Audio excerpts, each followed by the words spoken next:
Happy souls, welcome back to my channel. This is Charlotte with Happy Twins 1111. I'm bringing you a Halloween Samhain themed reading today. And of course, it's a beautiful time of year to consider our shadow aspect. There's no wrong time to consider it, but this is a superbly good time. And today we're asking about you and them, you and the person that you are holding in mind right now. Take a deep breath, bring them into your heart. We want to know which shadow aspects you are mirroring at one another. You know, what are the shadows that are unconsciously playing out in this relationship right now? And we're going to get all the guidance around that as well. As always, my readings are intended to help you grow, to help you heal, and to help you see yourself so that you can evolve in the way that you are meant to. There is power in self-awareness, and that is why I am here. So, take your time choosing a pile. On pile number 1, you have the pumpkin, the sunstone, and for this pile, we're using the Trick or Treat Tarot. In pile number 2, you've got the apple, net jasper, and for this pile, we're using the Dark Mansion Tarot. Pile number 3, you've got the black cat. I'm not sure what this stone is, but it's a heart, so we're just going to call it the heart, and the Tarot of Familiars. Pause the video and douse over them if you want. Take your time choosing. Remember, if you're drawn to more than one, it just means there's messages in more than one pile for you. The timestamps are down below, and I will see you at your pile. Hello, pile 1. Welcome to your reading. You have chosen the pumpkin, the sunstone, and the Trick or Treat Tarot. And today we're asking about you and them, you and your person, whoever you're holding in mind. What's really going on between you in terms of the shadow aspects that are being mirrored and expressed? This is the reading in which we look at your dark side. How are each of you being arseholes? And how can you move on from that? How can you grow from that? It's not about beating ourselves up or judging ourselves harshly. It's just about seeing ourselves. Self-awareness helps us show up with a more heart-centered energy. And that's always the recipe for peace, equanimity, and resolution for your highest good. You know, when we can show up in a calm and balanced way, when we can really see how our own triggered energies and shadow aspects are distorting our ability to communicate clearly, that's when we have an opportunity for real transformation. And that's what Halloween and Samhain is all about. So this is a great time of year to be doing this. There's never a bad time, but it's a good time. It's an especially good time.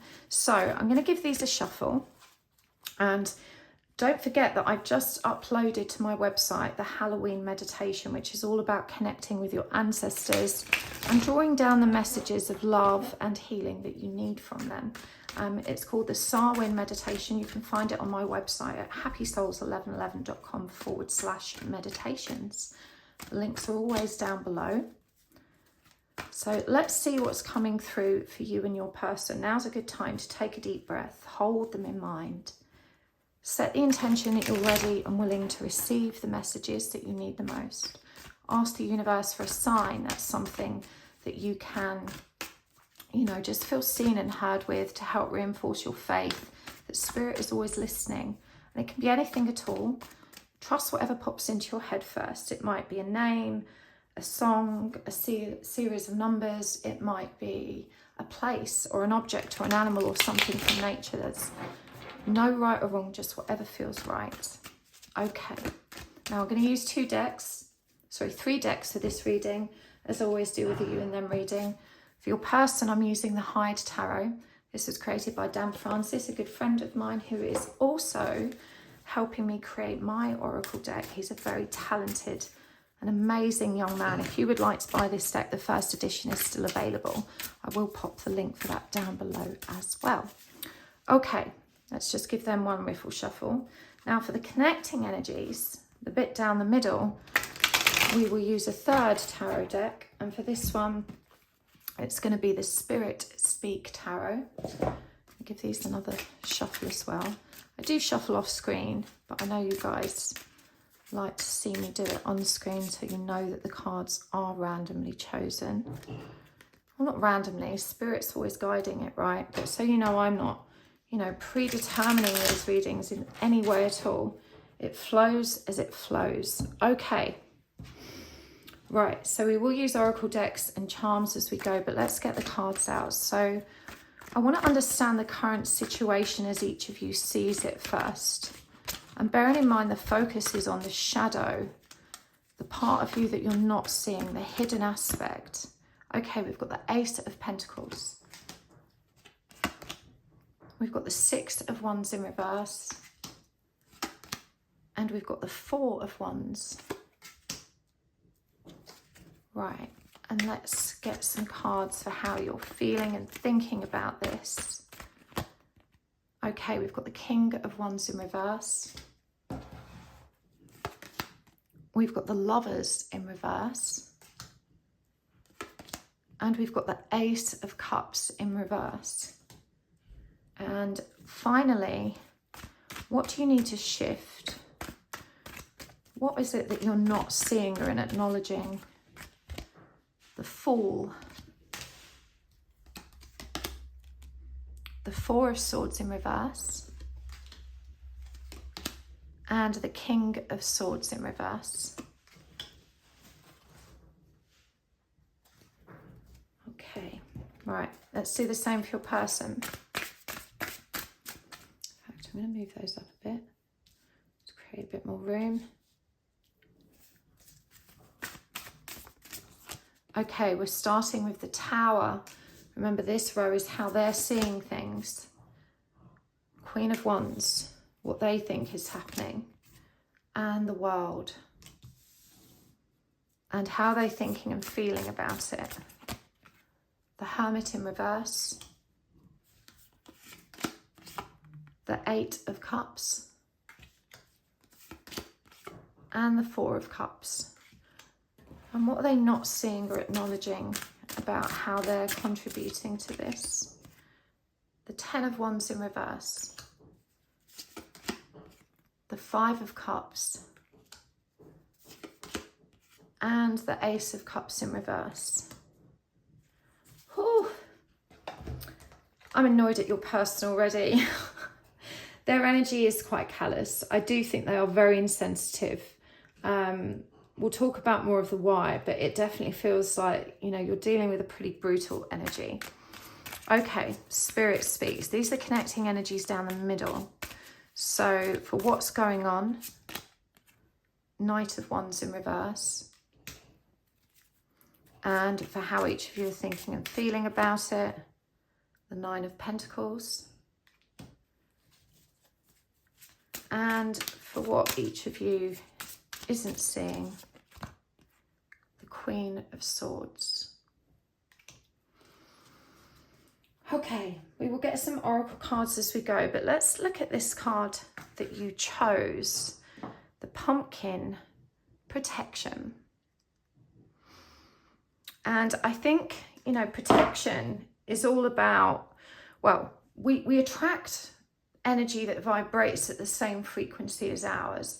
So when we dwell in our ill-dignified feelings and our really tough feelings, we end up attracting really unpleasant energy. So I think the first thing that is being brought to your attention is that it doesn't serve either of you to keep rolling into this very negative, angry, frustrated energy and really focusing on it. You know, you've got to bring yourself back to balance so you can get some clarity, because not only are you distorted by all the inner stuff, but it's attracting unwanted energies around you that are further distorting and interfering with your perception of what's going on. Your person is a massive, I was going to say something really mean, but they're just not very nice right now.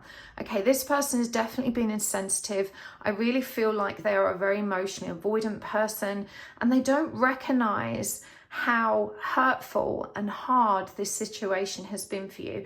And so they may be prone to making flippant comments that don't necessarily have any productive results. You know, it's just them being shitty.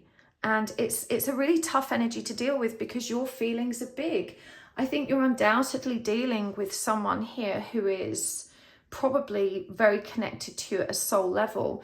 And the Ace of Pentacles, we can see that, you know, you just want a new beginning, probably on your own, but you kind of also want this to work. You don't want to end on bad terms. You don't want it to be so harsh. You don't want to be so wounded by this. We can see that the Six of Wands is in reverse, and so you do feel quite hopeless about it. Even though you want it to work, you don't trust that it can, because your person is so rigid and so unyielding. They just can't see themselves at all, and it feels like you spend a lot of time trying to explain to them why they're being an asshole, and they're still not getting it.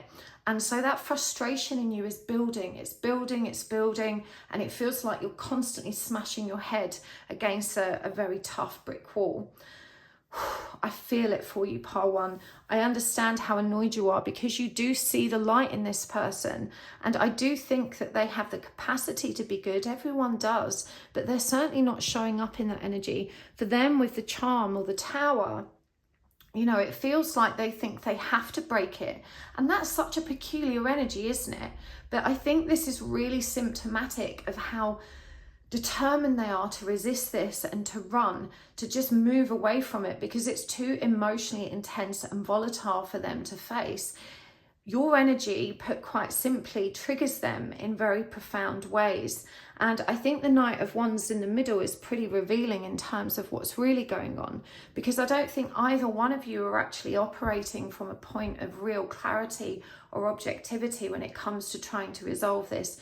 You have the best intentions, but you're not seeing things clearly. Your shadow is very triggered. Your wounds are triggered. There is this external interference that leans in and further distorts you, and your person's struggling with the same.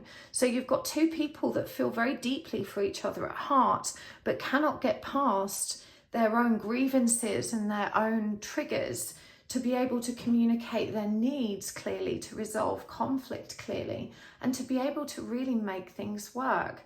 It feels like you have had a very intense, fiery and high conflict connection.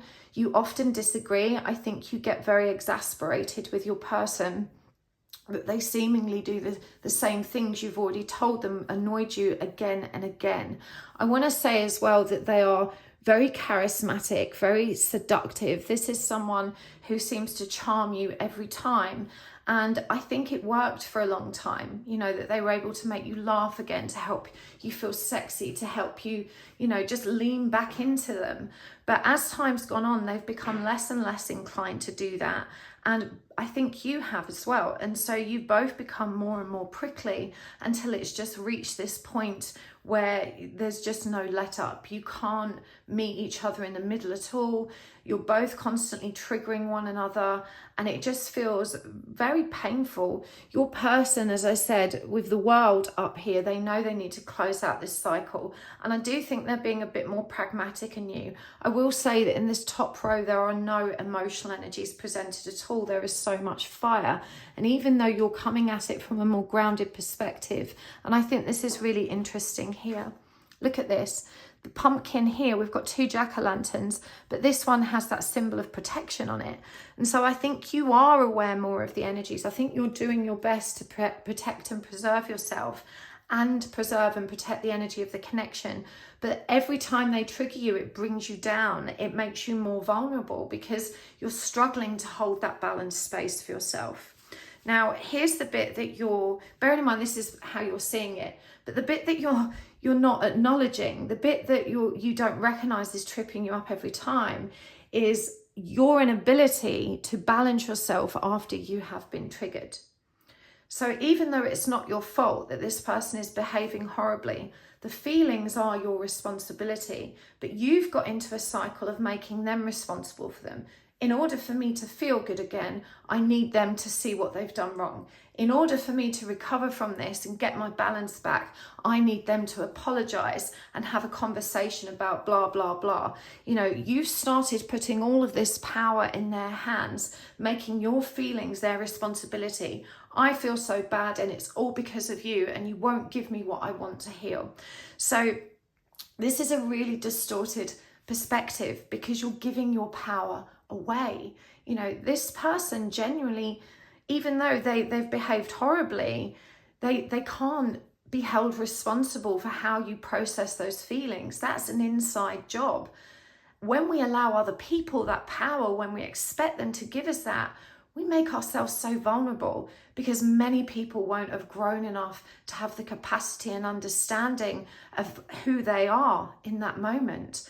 And there's nothing we can say or do to make them change their mind or transform. And you know that because you've tried. You know, there is a historical pattern here of you having this same battle, probably not just with them, but in other relationships. You work really hard to try and speak up and tell people why they were wrong, how they hurt you, how different they need to be. And then when they're not able to show up in that way, the fury and the resentment in you builds. It builds. And I feel it's left you like this little ball of fire in so many respects. This Four of Wands is really interesting because it shows a single mama. And I do think that you are trying to celebrate life and make the best of life without you. There is, without them, pardon me. So my throat's really challenged, and now I'm noticing that she is wearing a blue dress, which is the colour of communication.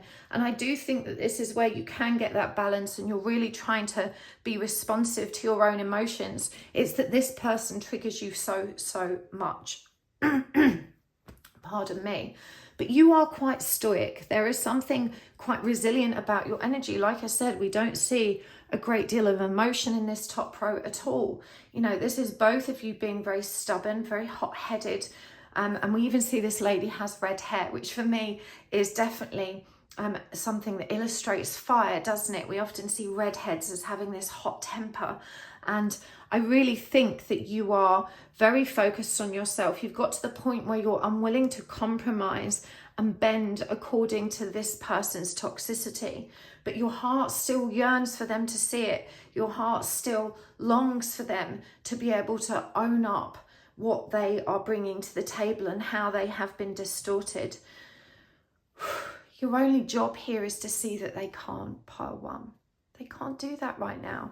They're not standing in awareness of their shadow aspect. They're allowing this to collapse. And you're interpreting that as them not loving you and not caring. But actually, I do think they're following their gut. And the universe, you know, the tower is universal divine intervention.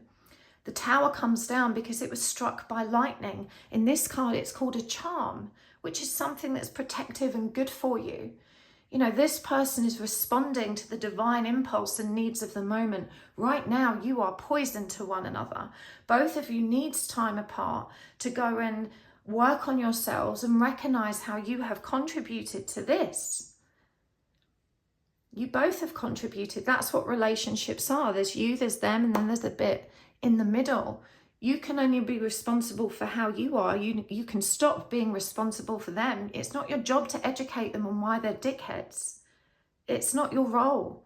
So stop taking it on. You know, you just need to protect you and your family. When someone shows up in your life and they show you time and time again that they cannot behave, communicate, and relate in the way that you want a partner to, you just have to recognize they are not right for you right now. It's no good falling in love with someone's potential because they are who they are right now. And we have no power over who they are becoming because they're not willing to grow with you. They're not willing to show up on the middle of that bridge and start building a foundation with you. They're still too caught up in themselves. So relieve yourself of that burden. You know, focus on you. They intuitively understand this. We've got the Queen of Wands and the Tower. And the parrot, think of the parrot as an unconscious communicator as well. You know, they parrot back what they've heard. They're working on automatic programming and not from the truest part of themselves. Again, there is no emotion here. And the Knight of Wands in reverse is both of you having hit that dead end and feeling like you can't move forward. In terms of how you're thinking and feeling about it, well, we've got the King of Wands in reverse for you, you know, and that makes sense. This Ace of Pentacles is a very solitary energy, right? A new beginning. And that Four of Wands, we see again that single mama with no partner or masculine presence there. So it does feel like you've given up, as I said, hopeless, it can't work. You've kind of made that decision. You just want peace. You want it to be okay. It's the disharmony and the toxicity and the way that things have ended that troubles you. You can see with the King of Wands in reverse as well that you feel disempowered. You're annoyed with yourself that you haven't managed to hold your balance. You're annoyed with yourself that you keep losing your shit. You're annoyed with yourself that you didn't handle things differently. You need to cut that out. You know, you've done your best with the energy you had available to you in very challenging and triggering circumstances. This person is probably the most triggering person to you on the planet right now. You have to forgive yourself for your shadow being there. It was there. It's not your fault it was there. Your shadow and the distortions in it are an amalgamation of every crappy experience you had. And you are now healing them. Facing your shadow is beautiful. We need to be self-aware, but we don't have to beat ourselves up. That defeats the object. That's a vicious cycle of nurturing the shadow aspect. You can't heal the shadow with the shadow. The dark can't fight the dark. Well, it can, but it'll keep going forever. No one will win. So it's a vicious cycle. You know, when you recognize your shadow, which you're very good at doing, give it some love. Love it. This is what you're being asked to do. You're so angry with yourself. You're questioning your own integrity and reality. You're wondering if you misjudged what this relationship was. Resist the urge to think that just because it didn't work out, it wasn't meant to happen. This person has helped you grow more than any other person you have ever met. And it was never meant to be easy. You know, mirroring one another's shadows is dirty work. It's hard work, and you are doing amazingly well. But with the Ace of Cups in reverse, you've been left with this palpable energy of self-loathing. You're beating yourself up so much. You're trying to tell yourself that you did everything wrong, you know, and that they're a massive asshole and they're the only ones that can fix it. Can you see where all this confusion is? You know, when you turn these cards upright again, you're taking your power back. That power is available to you. When you say, this is on me, I've chose to be in this for this long, even though they've shown me, and I needed to be because it's helping me grow.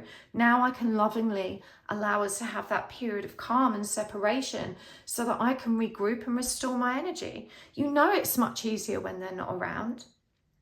You subject yourself to it every time because you're magnetized to it because there's healing work to be done.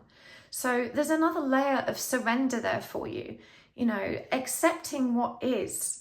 There's liberation in that powerlessness, in recognizing that when that thunderbolt of lightning strikes and it tears down everything, you have a choice. You can sit there crying in the dirt, surrounded by the rubble, and resenting it and hating it and being angry about it and telling everyone else to pick up the bricks.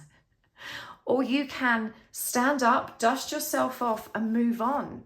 That's the energy that leads to the star, the energy of wishing and dreaming that new future into being. It's the moving on energy. It's the acceptance that is required to move back into the light. The thunderbolt of lightning struck, and there is nothing you can do about it. It's a metaphor for reminding you that so many things happen beyond your power and control. Resisting them, resenting them, and trying to change them is madness. Your person is not seeing who they are right now, and they are their own person. You can't change them. You don't have that power, and you don't need to burden yourself in that way. It's not your responsibility to help everyone else see how they are assholes, certainly not in your relationships. You just need to keep focusing on you. They are terrified of being alone, but we see here with the Eight of Cups that, you know, they're running emotionally. It's interesting that we've got the snail and the sheep here. Now, the snail, think of it as in terms of home, carrying home with you. That's what the hermit is. It's finding that energy within yourself, that power of self. But here it's in reverse, it's blocked. You know, this person feels sluggish and they feel like they just aren't doing very well with you being absent from their lives. And the Eight of Cups is that running away from intense emotion, but it's also cyclic. 8 is an infinite number. It comes back on itself. So the Eight of Cups is always a temporary running. You know, this person may be able to show up and tell you what you need to hear at some point, but you've got to stop chasing for it, waiting for it and demanding it, because it's going to come when it's going to come. The Four of Cups with the dragon, you know, this is someone who's completely self-absorbed in their own feelings. And as I said, this is why their energy annoyed me, because they genuinely don't sympathize with you. They also have this feeling of I am so right and none of it's my fault and it's not fair. And, you know, they're really not seeing themselves. And you can see yourself, not all of yourself, you know, but you can see yourself. You're prepared to be accountable to yourself. They can't even have that conversation. What's interesting to me is that both of you find comfort and stability in your material world. One of the shadow aspects you mirror is that you both become ridiculously busy and productive and distracted when you are in pain.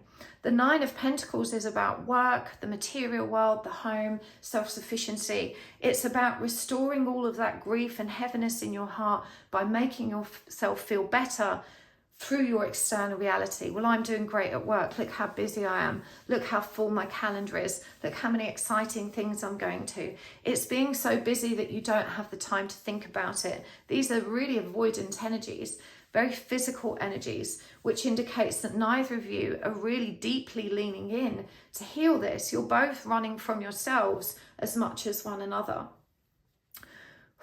What else aren't you seeing? Well, the Fool over here.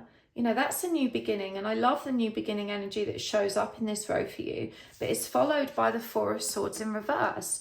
You're not actually doing any healing work with this awareness you have. Like I said, what you're doing is you're recognizing your shadow and then you're beating it up with more shadow. And this isn't the kind of healing you need. The Four of Swords in the upright position is all about Zen energy, very calm energy. It's about peacefulness and stillness. It's about being able to hold yourself in balance so you have not only that point of calm and relaxation, which you deserve that peace, but also the very much needed clarity and heart-centeredness that's actually going to allow you to truly heal from this. We've got the King of Swords in reverse here. You know, you don't even trust yourself to communicate calmly anymore. You are so triggered by this person that it's so challenging for you to hold your balance. And so allow that to be a really good reminder of why it's not a good time for you guys to communicate right now. I really feel like you're desperate to have a conversation. You're desperate for them to tell you it was all their fault, how it was wrong, and how they want to fix it and make it all better. Also because you want to be validated. You're interpreting their inability to show up in the way you want them to as them not loving you and not caring. But can you understand it's not about you at all? Their limitations are their limitations. They weren't of your design. How they react and respond to the world is so much more complex than the time you've had in their life. You know, again, that's not your burden to carry. It's not your fault. Their inability to love you in the way that you deserve to be loved is nothing to do with you. It's everything to do with them, and they do love you. You know, they're just very disconnected from their ability to ground that, as are you in many ways. We've got the Ten of Wands in reverse. And so whilst you're taking all this responsibility, again, we see here that they are taking none. And the Five of Cups is grief and the growth that is available through that dark. You're recognizing the need for growth and healing. You're just not doing it, but they don't see it. They are languishing in self-pity. They are full of the woes of the world. They are completely closed off from their own ill behavior and just grieving. They're sitting in that unfairness, that sense of injustice, that victim consciousness. You know, this is at least transformative. They have to go through that process. Will they get clarity? I believe they have the potential to, because the Ace of Cups shows up for them too. You know, this is a truth in their heart. This is what they're not seeing. There is love here. The Ring is about commitment. The Ace of Cups is about self-love. And self-love came up for you here in reverse as well. So, you know, you're both learning the same lessons. You're just learning them through different perspectives. And you're both growing. It's just that you're slightly ahead of the curve and aware of it, and they are clearly not. And if they are, they're certainly not facing it. You know, the Queen of Swords is harsh, intense communication. I don't think either of you are recognizing that neither one of you has been heart-centered in the way you have handled this. And, you know, that's okay. Seeing that in yourself allows you to forgive it in them. When you think back to how you've communicated, can you acknowledge that it wasn't always kind or from a heart-centered place, that it wasn't always balanced and fair, that you also said things that burned and hurt, that you shamed and guilt tripped them in many ways too, and that those energies also triggered them and weren't easy to receive. Neither one of you came to this, we can see with those connecting energies, from the perspective of peace, love, and let's make this better. There was a desire somewhere in there to make it better, but it was so tangled up and confused with all of the triggered shadow aspect that was actually playing out in this connection. And the truth is, neither of you feel safe in love. Neither of you trust one another, and you don't trust one another because you don't trust yourselves. And these are the lessons that you are learning, that you have to be able to support and love yourself and trust yourself. It's in that confidence and the totality of the loving sustenance that you provide for yourself that you can identify what a healthy relationship looks like. You don't need to trust other people. You only need to trust your judgment. But you always want someone to reassure you and validate what you think you know about them. You want them to, to be able to see it and feel it and act it. But that's an ideal that they don't owe you. Your only job is to see them as they are and love yourself enough to make a call that this isn't compatible with who you are right now. You've both made this very complicated. And I do think there is real love here, but you're both growing, and I think you're both still very much in denial of how intense that love is. I don't think you've expressed it to this person in the way that you would have if you were heart-centered. I don't think they know that you really deeply love them either. And you may say, well, I say it, but words are cheap, actions are louder, and they're definitely not interpreting your communication and behavior as loving either. Again, this isn't about beating yourself up. This is about seeing yourself so you can grow and transform through it. Don't keep bringing your shadow aspect into this. That's not how you're going to heal. But let's get some more guidance. I'm going to get oracle cards as well. So for you, we've got the Chariot. We've got Justice. And we've got the Queen of Wands in reverse. That's so interesting because that showed up for them. And we're going to get some for them too. So from the High Tarot, we've got the Four of Pentacles in reverse. We've got the Dog, the High Priestess. And we've got the Strength card, Strength in reverse. Right, and for the connecting energy in the middle. Okay, so that's the Ten of Swords, the Ten of Swords in reverse. Whew. Okay, let's get some oracle cards out. We're going to start with, of course, the Halloween oracle. And this card is actually from that deck. So we've got eternal love for you. And for them, we've got the Witch. So that's interesting. That's come out twice for them. The earthly weaver of the worlds. I love that. From the Witch's oracle, and this one was a gift. This came to me from Sydney. Thank you so much, Sydney. This is a really cool deck. I'm delighted to use it in my Halloween reading. I always feel so spoiled when you guys send me decks. Thank you so much.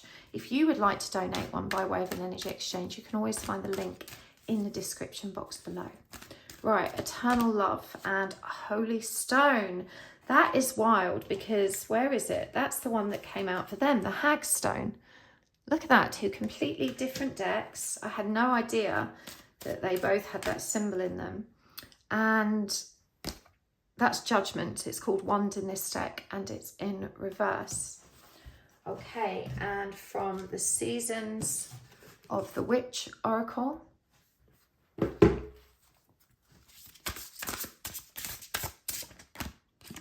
We've got Spider. And we've got Mischief. And we're going to get one of these. This is the Witch's Familiar Runic Oracle.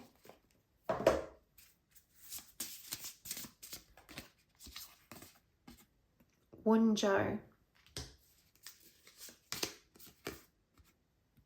Iwas. And I think that's Gebo. I'm might have to get the book out for these because I'm not that familiar with runes yet. I thought this was such a cool deck. Okay, let's get some divination charms. And these are all guidance for both of you, for each of you. We're going to do individual and mutual. Okay. We have got always hungry, the infinity number 8 donut. Curious. And there's a kind of curious about nature energy around there. Rise above the winged heart. And the cactus. And for your person, it says a little bit dramatic. Friends don't lie. You are enough. And the spider web. So, guidance part 1, the Chariot, Justice, and the Queen of Wands in reverse. These are very intense energies. For one, we've got 2 major arcana.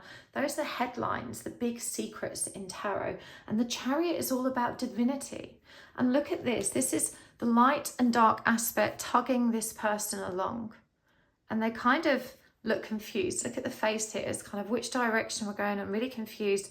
But if they just kind of surrendered to this flow, allowed themselves to be moved in balance with the energies that are available to them, that's when they're always on the right path. You know, when we are balanced and clear, that's when we're the most in tune with our inner compass, rather than leaning into the shadow and the energy being distorted or pulled too much in the wrong way, or leaning too much into the light. It's the point of balance that matters. You know, avoiding the shadow is just as dramatic as being too far into the shadow. You know, this is about you bringing back to balance. I'm hearing you know how to do it. Be curious about nature. I really think that nature is so grounding for you. It's where you recharge. You're a very empathic person with very permeable energy. I think that's why this protective card came up for you. I really think that, you know, the universe just wants you to feel safer, and being really grounded, taking that time to recharge and fill up your tank is going to really help you find that balance. We've got rise above. You know, I know it sucks to be the bigger person, but you can see what's going on here in ways that your person can't.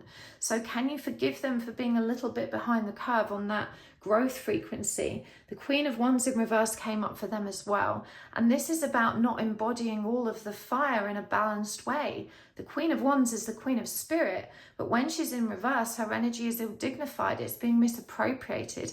It's misguided. Her intuition is being distorted by the influence of her shadow aspect and external shadow that doesn't even belong to her. Get clear, you know, ground, protect, focus on being as balanced and aligned as you can be, because your shadow is what's making you so prickly and so unyielding. How you feel and see things at your clearest point in your heart is not being expressed here, and it's not the energy from which you are making decisions. For them, where is the card? Did I only take 2 for them? Yeah, no, it's there, sorry. Right, so for them we got the High Priestess. Now, the High Priestess is all about intuition, and you can see here that we've also got a little bit dramatic and friends don't lie. So they're feeling into this from the perspective of trying to figure out, you know, whether their intuition is accurate or not, and they don't like it. It makes them uncomfortable. I do think they feel this deep bond, but they're not trusting. They're not trusting themselves. They're not trusting you. They feel very vulnerable in this situation. You know, this guidance, if you are enough, is really indicative of their insecurity. And we had the 4 of Pentacles, the Witch. I'm sorry, I'm just seeing that they were that way around now. You know, the Witch in reverse, or the 4 of Pentacles in reverse, is someone that is struggling to let go. They feel very attached to this too, and they don't know why. The spider web, of course, is sticky. It's like being in a trap. And we can see that with the tree, with strength in reverse, that they are also disconnected from their heart and their divinity. The Strength card is always about divinity and learning to be heart-centered in our dealings. Right, let's find this card in the middle in the book. Which one is it? Wunjo, page number 16. The hummingbird. So hummingbird energy is joyful. It says here that his happy energy and satisfaction and harmony with life brings his wishes into being. Joy, pleasure, belonging, and prosperity. This is the rune of health and happiness. So that's really beautiful. You know, I really think that maybe you could use this runic symbol in some ritual to honour the Samhain period, to honour your intentions and to draw those from a balanced place. This is about restoring harmony. We can see with the crescent moon in the background that it connects to intuition, which is coming up for your person as well. You're both being reminded that joy is available to you regardless of what's happening with this connection, and that each of you are encouraged to take it and to be accountable for your own happiness. We've got eternal love. Love is love, and it transcends physical death. And so it means that, you know, whether your relationship is physical or not, can you just accept the presence of love for them in your heart? I think you're also angry with yourself because you still love them and you feel like you shouldn't. Again, protection has come through for you. We see that pentagram, we see the hagstone. I really think the fact that the hagstone has come through twice for you means that you need to get one. You could also get a pie stone. In fact, let me grab a pie stone and show you what it looks like.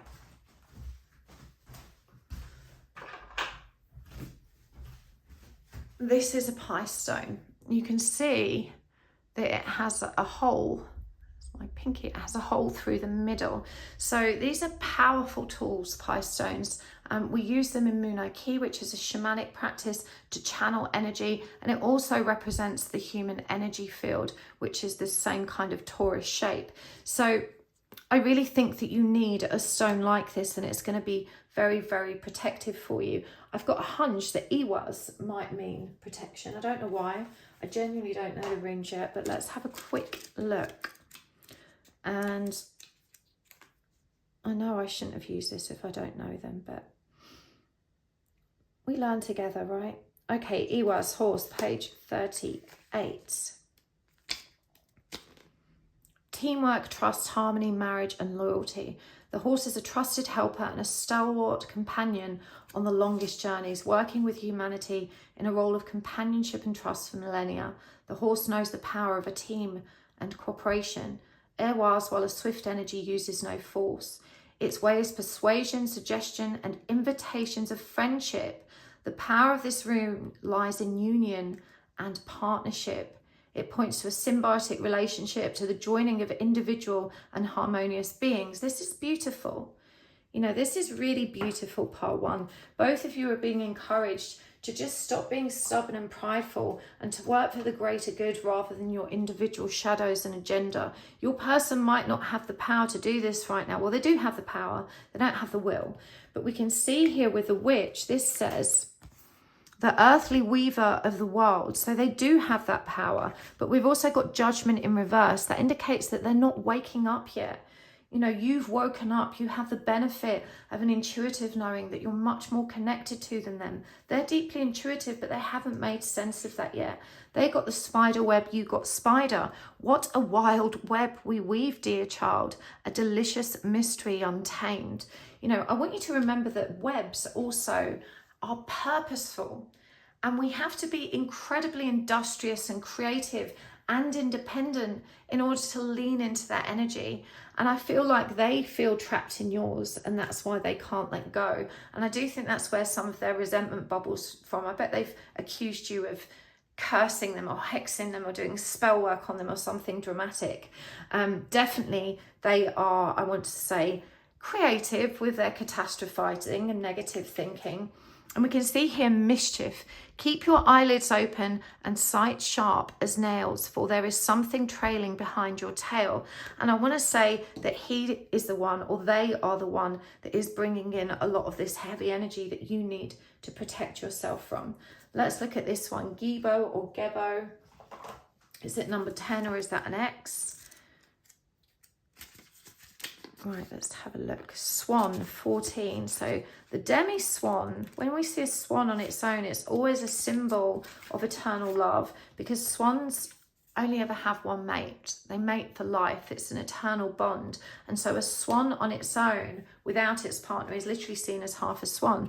Gifts, partnership, sacrifice, fair exchange and honour. Gibo is a beautiful and generous symbol of sacred exchange. To receive, you must also release. When blessed, you should in turn bless. The swan knows the gift of lasting love. Joining with their partner, they exchange a promise and a bond of fidelity, allegiance and trust. Each lives in the harmonious cycle of giving and receiving while caring for, loving and protecting the other. This is what you're meant to be doing. But you can't care and protect for another if you can't care and protect for yourselves. And I really feel like that's why the period of separation is occurring for you right now. Get the messages from your ancestors in my Samhain meditation. See what's coming through for you. Lean it into your healing, part 1. I'm going to take this to the extended where I want to understand more about what's actually happened and the nitty gritty of that, so we can further dissect how your shadow is interfering with how you're seeing that. I want to know more about what's happened, and also maybe some more practical guidance about how you can move forward. So if you want to join me there, the link is always down below. But thank you so much for joining me here. It truly has been a pleasure. I love reading for you guys. It feels so good to be back after such a long hiatus and to be in the flow again. I really hope you found this helpful. Let me know in the comments. I love to hear from you. Thank you for hitting the like button. Thank you for subscribing, and just thank you for being part of my journey. I appreciate you so much. Have a brilliant day. Don't forget to check me out at my website if you want to get to know me better. You can book readings or classes or listen to my meditations over there at happysouls1111.com. I will see you next time. Bye. Hello, part 2. Welcome to the Halloween special. You have chosen the Apple, the Net Jasper, and the Dark Mansion Tarot. And today we're asking about you and them, you and your person. What's really going on between you in terms of how you are mirroring your shadow aspects? We all have a shadow aspect. It's the hidden part of us. It's the part of us that is angry or hurting in some way, and we express it unconsciously. So this is the reading in which we see how we can get out of our own way, especially where love and relationships are concerned. Now, part 1 didn't have this spider. Part 1 just had a normal grid if you go back and look. But then I saw the spider, and once I'd seen it, I couldn't unsee it. And so I had to go and turn it into a spider. And of course, the spider needed its web. And I thought that was such a cool message for this reading, because spiders are about being creative and industrious. It's about weaving our dreams into our reality. And they're also about independence. They work alone, they work diligently, they know how to get the work done. So when it comes to healing and improving our relationships and developing self-awareness so that we can grow and have healthier, happier relationships, the spider is a fabulous symbol. And of course, it's that time of year. As the darkness comes, we have an opportunity to really get closer to ourselves, to lean into that dark, because that's where all the growth happens. Everything grows in the dark, everything. So I'm excited to do this reading for you, part 2. Now, I've given those a good shuffle. We're going to give them another riffle shuffle. We're using 3 decks for this reading, for the you and them. If you've not seen me do this reading before, I'll walk you through the format as we go. But whilst I'm shuffling, just hold your person in mind. Ask the universe for a sign. Remember, a sign can be anything at all. It could be an object, something from nature. It could be an animal, a song, a place, a series of numbers, whatever works for you. And for your person's cards, I'm using this deck. This is the High Tarot by my lovely friend Dan Francis, who is illustrating my oracle deck for me. I'm so excited. I can't wait to share it with you guys. It's been almost 3 years in the making, which is incredible. But it includes everything I've ever downloaded about soulmate and twin flame connections. I really think you guys will find it useful for reading for yourselves. Right, the Spirit Speak Tarot. This is the deck we are using for the connecting energies down the middle. And we will use oracle cards as well in the divination charms. There'll be an extended reading today. But let's get these shuffled properly. And don't forget, the Samhain meditation is out. So the Halloween meditation, connecting with your ancestors, helping you draw down the messages you need to move forward and grow and to feel good. I'm loving doing the guided meditations. I've been doing them with my lovely friend Zach. who is a very talented musician. All the music is created specifically for the meditation with all the healing frequencies in it. It's just beautiful. I love it. I hope you guys love it too. Let me know in the comments if you do. Right, let's do this. They're all well shuffled.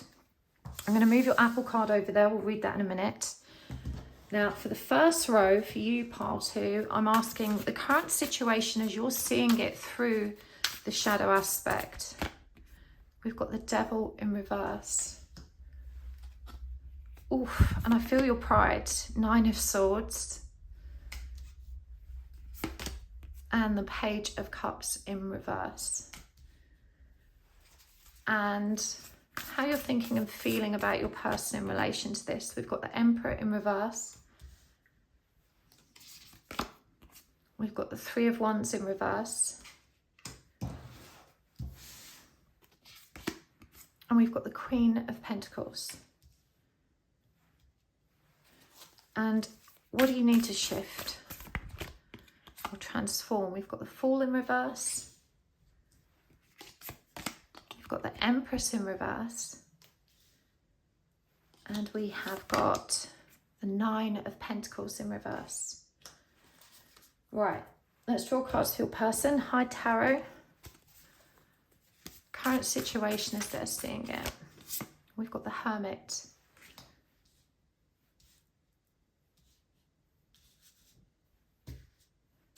Just moving these all up. Okay, we've got the Tower in reverse. And we've got the 7 of Swords. And thoughts and feelings, we've got the 6 of Pentacles. We've got the Emperor, so that came up for you as well, but in reverse. And the King of Cups. And what do they need to shift? 3 of Cups in reverse.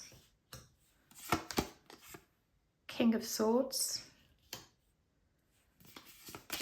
And the 8 of Swords. And the connecting energies down the middle. Oh, okay, they wanted to come out. Whoop. Sorry, Spitter. Oh, see if we can fix him up. There we go, that'll do for now. Right, so they came out together. We've got Justice in reverse, and that's the the 4 of Pentacles. And for thoughts and feelings, the connecting energy. That's a 3 of Cups in reverse, so that came up for them there. And for what's shifting, the 7 of Cups.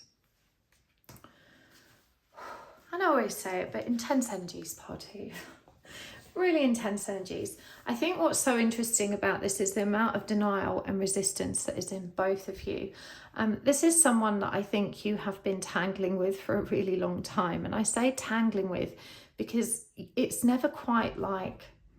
It just feels like you've been moving through this connection for a very, very long time, and there's a very intense magnetism. We're definitely seeing with the 4 of Pentacles there that neither one of you can actually let go. And with Justice in reverse as well as a connecting energy, it feels like things have never quite been balanced. You're always trying to kind of muddle your way through it. We definitely have issues here around reciprocity as well. And you at this stage, when we talk about denial, bearing in mind this is the situation as you currently see it, I don't think you see yourself as attached as you really are. We've got the 9 of Swords. Now remember, 9 is Hermit energy. It comes up for your person here as well. But with the 9 of Swords, it's Hermit energy of the wrong kind, because it's just the mental body aspect represented by the swords. And you can see here that this is the card of nightmare, stress, insomnia, being really angry, frustrated. It's the card of anxiety and depression. And it definitely feels like you have been in a very tough spot and you've not been feeling your best. And because of this has put pressure on the relationship anyway. With the Page of Cups in reverse, we see that you are completely emotionally unregulated right now, and that you're not very supported when it comes to your emotional upheaval either. So there's definitely a feeling of being alone in this, and that you're really struggling to just keep your head above the water. And so it feels like you very much resist this attachment. You resist how magnetic it is to you. It used to be, I want to say, a very deep obsession for you, and it feels like in recent times you've been able to disassociate yourself from that longing more and more and more, because it just feels like this person couldn't show up for you. We've got the Hermit and the Snail starting out here, and I just feel like they were just never moving in the right direction. They weren't growing. They weren't being accountable to their own behaviors. They are very withdrawn. It also feels like the energy of someone who is not just disassociated from themselves, but their reality. So they're probably, checked out of life in some very intense ways. Perhaps they're not working, or they don't go out anymore, or they don't see people anymore. And so we're seeing both of you withdrawing into yourselves in a fairly distorted way. This is the energy of both of you being struggling, but we can see that for your person, the Tower is in reverse. Now, this is called the Charm, and in the upright position, it shows us this hagstone, which is actually lucky. People perceive Tower moments as something terrible and awful, but they forget that the Tower was struck by lightning. The Tower was meant to come down. It was divine intervention. This is number 16, the energy of a magician, the energy of love. And it's also, about the divine universal flow of life collapsing something. It's something beyond your control. And yet when we resist it, when we resist that the Tower has come down, when we pretend it hasn't, when we don't allow ourselves even to recognize that the things that have broken in our lives were meant to, when we don't accept them, we don't move on. I think the challenge your person has with the Seven of Swords as well is that they deceive themselves so much. They definitely don't allow themselves to see how sometimes the things that have been difficult or challenging when they were meant to happen for us to clear space in our lives. I want to say they're the sort of person that dwells on their pain. There's a real energy of self-pity here, of someone feeling very sorry for themselves, being in that victim consciousness. So many bad things have happened to me and I'm an unlucky person. There's a lot of negative energy surrounding it. As I said, a lot of anxiety and I think depression on both sides, but it feels like you are more resilient. It feels like you're moving through it in a much more independent and industrious way. You're at least trying to figure it out. In terms of where things went wrong, I just feel like you two are fighting for survival as individuals, and so trying to support one another, trying to have a healthy relationship to one another has just felt like an ongoing battle, because neither one of you is able to show up with vulnerability or authenticity. I think you both can be at times, but we can see here with the Emperor in reverse for your thoughts and feelings that you're trying to control them. We've got the Queen of Pentacles here, which I think is a genuine care. It's a nurturing energy. The Queen of Pentacles, it's a maternal energy, but it's also a very practical, caring energy. It's the kind of being there for someone energy and being able to do things to support them energy. But we can also see how unfulfilled you are, how much you're resisting the energy of the connection, because I feel like you've got to the point where you're seeing this person as more of a burden in your life. It feels like they take so much and give so little back, and it definitely feels like you're exhausted by that now. And so the feelings are really jumbled, because there is that genuine and sincere care, and I want to say you've kind of mastered to a degree unconditional love, because this person I feel has made it very difficult for you to love them in recent times. And yet I do feel that they are trying to transform. It's just slow going because they're trapped in such a cycle. I don't think you realize that the resistance in them is mirrored in you too. Their resistance is to themselves. Their resistance is to growth and evolution. Their resistance is to believing in their ability to weave, that better future. But your resistance is to your emotional body at the moment. Your resistance is to, I think, acknowledging how frustrated you are. There's this idea that you think you shouldn't be, and so you bury it and you bury it. For them, for thoughts and feelings with the Six of Pentacles, it's interesting, it shows up here as the mask. And the Six of Pentacles is always about an imbalance in the energy of reciprocity. And here we see as well that a mask is being worn, and that maybe, you know, this being there is one of the ways in which you love, but it's also one of the things that frustrates you the most, and yet you still give of yourself so willingly. And you might argue that, you know, you don't do that to get anything back, but I think it generally does bother you. Your person coming through as feelings with the Emperor and the King of Cups shows us that, at least at an emotional level, they are quite controlled. The Emperor is about dominion and control, and the King of Cups is about emotional mastery. This is Scorpio energy. And we've got Aries energy over here in both, which is that headstrong, trying to be in charge, trying to be in control energy. But the King of Cups is about emotional control, and it's very mysterious. You know, the King of Cups knows exactly when to communicate their emotions, and they will hold back until such a time. We've got the Three of Cups in reverse, which suggests to me that neither one of you is showing up for one another right now. There is no emotional interaction or engagement. It's trying to be a kind of business as usual arrangement. And so I want to say that you feel like you've probably given up. You've accepted that this person probably isn't going to fulfill you in a romantic way. And, you know, now that you kind of got to that point, I feel like even though you're still committed to the growth, to the cause, there's this energy of having given up on the overall desire to kind of have that romantic interaction, I guess. I do feel like your person feels big, but they don't express it.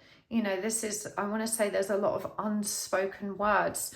And when the Three of Cups is in reverse, it does show that unwillingness to allow the relationship to escalate to the next level. My gut feeling is that you two are probably in a period of separation. And I think you're probably not being entirely honest with them about how bad that is for you, because the Queen of Pentacles is the brave front. You know, this is the kind of person that will not burden others with their energies. And I don't think you realize how that distorted masculine energy is presenting. For one, masculine energy serves and fixes. You know, it's about solution-oriented care. It's about providing and protecting. And I think you're very good at offering these things in that nurturing, maternal way, but you're not very good at receiving them. You know, masculine energy also is not empathic. It's not very compassionate, and it's not very good at asking for help. And so I really feel like, even though you're frustrated with the perceived one-sidedness of this connection, I really don't think you actually give your person much permission to support you in the ways that you need to be. You're too stubborn and prideful and independent to ask for help. We can see here that this Queen of Pentacles has her back to this side of the energy. You know, she's focused on her pentacle, on making sure life is stable and good. It may indicate that there is real maternal energy for some of you. Perhaps you have to take care of other people. And I really think that, you know, you have just grown tired of their lack of reciprocity in every sense of the word, but you're not necessarily creating openings in which they could reciprocate and that they could be there for you.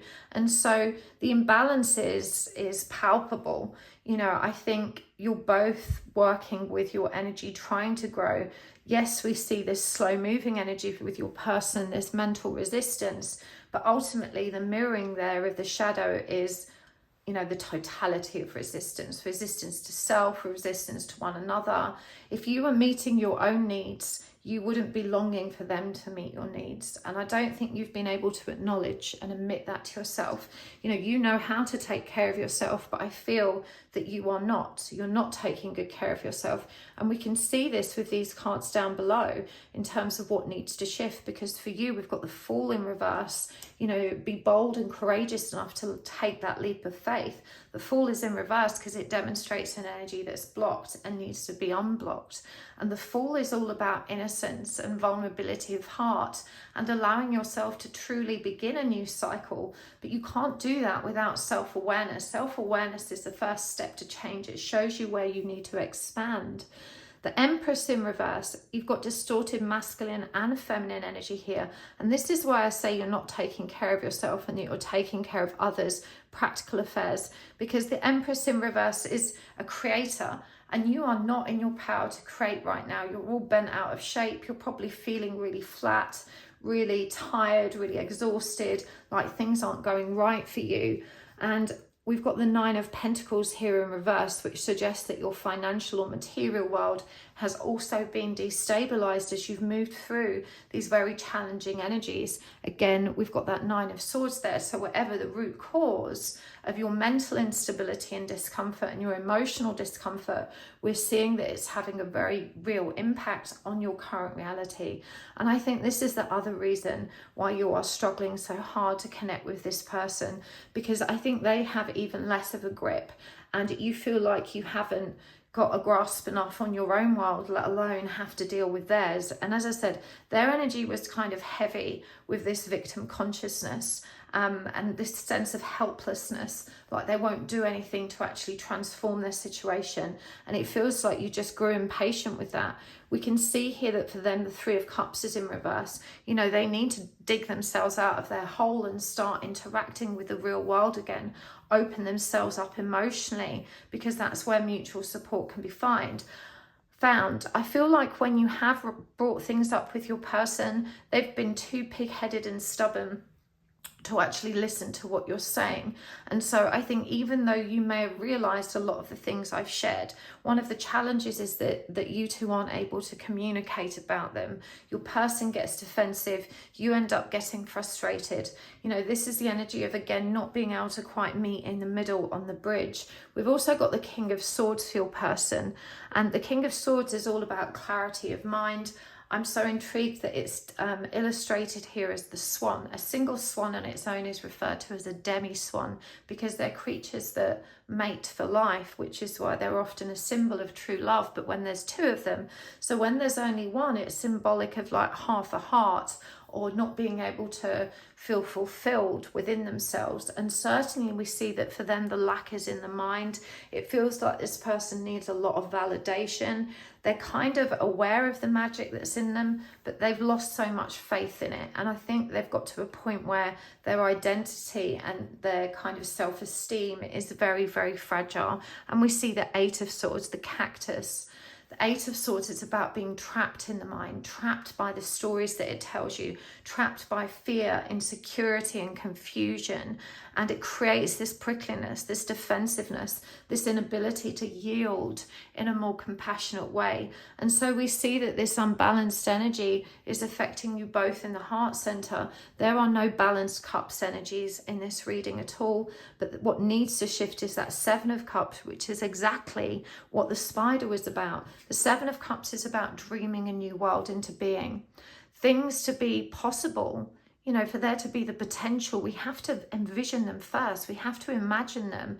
That's what creation is. The Seven of Cups, it's about choices. It's reminding you of your free will to choose. It's reminding you that the energy you put into the universe and relationships is the energy that will be mirrored back at you. You know, it's reminding you of your power to create and manifest, and that the current mess is of both your making, because you're both hurting, you're both struggling to take care of yourselves, and so it's been even harder to take care of one another when things are this challenged. So let's get some oracle cards as well. Now, this is the Witch's Oracle. It's a really beautiful deck. So for you, we've got Candle, Illumination, and Wizard, Spiritual Impeccability. Oh, I love that. And for them, we've got Owl, Wisdom Keeper. This is such a beautiful deck. And the Familiar, Ally, Wolf Energy. And from, let's use this deck. This is the Oracle of Shadows and Light. This was a gift from Jess Martin. Thank you so much, Jess, you lovely lady. Jess is one of my longtime students. But you guys are so very generous when you donate these decks. I appreciate it so much. If you would like to exchange energy and send a deck, you can always find my Amazon wish list in the description box below. I always appreciate it so much. Okay, for you, we've got Angel of Time, Working Too Hard. And we've got Out Trick-or-Treating, We're Here. And for your person, we've got Autumn is My Last Chance, Please Don't Lose Hope. Ooh, that's intense. And the apple shows up there again. And we've got Eclipse Mermaid, A Powerful Energy Shift. from the Halloween Oracle for the connecting energies down the middle. Ooh, okay. Those two wanted to come out, didn't they? That was Mummy, Change, and the Lamp, Remembrance. Okay, and we're going to read this one now as well. Apple, Risk and Reward. You know, you've got to be in it to win it, pile two. One of the biggest challenges between you two right now is that you've pulled so far apart that that magnetism has begun to decrease, and you've both been able to have a lot of space in which you can kind of start to focus on yourselves. I do think that was very much needed. You know, on your side of the fence, we've got the candle illumination. We've got peacock energy here, which is about ego strengthening, recognizing the power that you have available to you, trusting and appreciating your gifts and the intensity of your will, free will, I will remind you. So, you know, this is also about four. It's about creating more balance, stability and security, both yourself and within the connection. This is such a wonderful energy. We've got the rainbow of color there, which is symbolic of energetic balance and harmony. And you've got the triquetra. You know, that's the balanced, divine, feminine energy represented here by the triple spiral. So this is about, I think you already have the skills to illuminate your own shadow aspects. You just haven't been. You've got tangled back up in their cycle of depression, woundedness, feeling sorry for yourself, struggling. You've forgotten who you are. You've forgotten that you can illuminate your world, that you can stand in self-awareness. You've forgotten the power that you actually have. I feel like, you know, the healing journey is always up and down, but when you hit the deck, you are so far into the dark that you forget what the light feels like. You forget how you accessed it. It's like you just stopped doing all the things that were going to serve you. But look at this. Spiritual impeccability. You already know how to master energy because you've spent a long time doing it. We've got the white unicorn here, symbolic of magical freedom. You've got Neptune's fork connecting with the light river, reminding you that your emotional power, when harnessed, is what allowed you to be such a powerful creator and healer. You've got the lion, symbolic of strength of heart, and this wizard, the three spirals represented slightly differently, but showing their ability to harness that power. And then you've got this journey, this ascension. You know, you are not new to your spiritual journey. You've just fallen off the wagon and you're being reminded how much power is available to you to transform and move through this more smoothly. It feels like you did so much work for such a long time that you got tired. You know, you got tired. You just got so tired. You just wanted to be peaceful and normal for a while without worrying about inner child and meditation and this, that, and the other. I feel that what's happening in the world today has also exhausted you. For your person, we've got Wisdom Keeper. And I really feel that they have been your greatest teacher without you even realizing it. And perhaps they certainly haven't realized it. The way in which they trigger you is what does allow you to illuminate the shadow self and grow. I think you just become frustrated because of their unwillingness to change and kind of tear that mask off. But we've also got the familiar and ally here. This is number 8, that infinite symbol. It reminds you that this person is here to support you and that separation is an illusion. You know, you may feel alone, like this wolf here is meant to be a ghostly figure, a holograph. We can see the pathway behind it, you know, but it's reminding you that they are always present with you and that when you are illuminating yourself, when you are leaning into your own spiritual practice, this is where you can find them and all the growth that's available to you. So I do feel like this is the universe giving you a poke and reminding you to get back on the wagon. You've been working too hard. And all the money and stability that you've had in the past was not created through hard work. It was created through creativity, manifestation, and being in alignment with your purpose and your truth. When did you start being so practical again? When did you start worrying about how to actually get things done rather than just anticipating and knowing that they would be? You know, you had such a good handle on this before, and as you've leaned out of your spiritual practice and leaned out of this connection which stimulated your growth, you know, you have got to the point where you've just stopped growing. You've just gone back into the dark, and you know, you probably needed to be there, but now is definitely the time to stand in awareness of it. Out trick-or-treating, we're here. This is number 5. This is the energy of change, transformation. Remember, we've got the skull there as well, which is representative of death, endings and new beginnings, rebirth.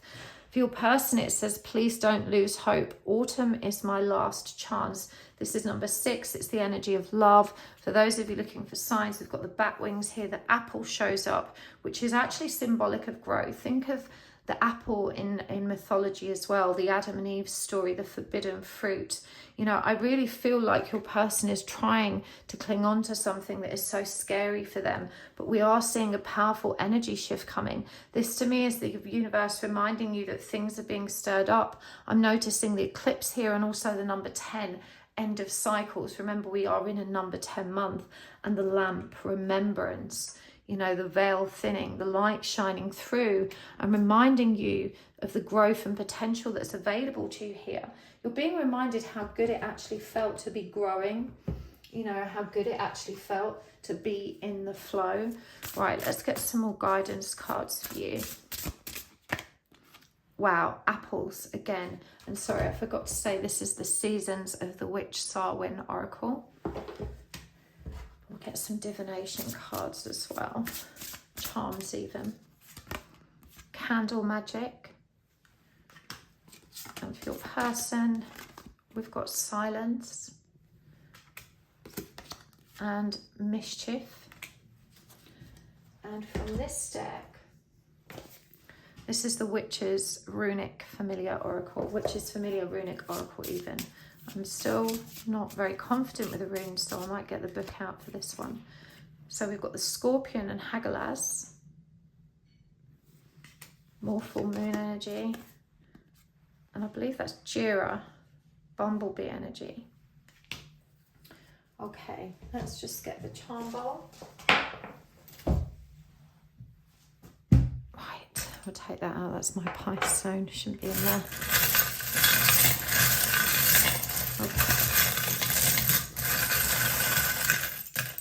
Okay, we needed 8, but I think I might have more than that. Let's see. Okay, so we've got the iPod. You're a loser. That's nice. We have got chaotic neutral. We've got follow your dreams. And 222. Of your person, we've got I love you.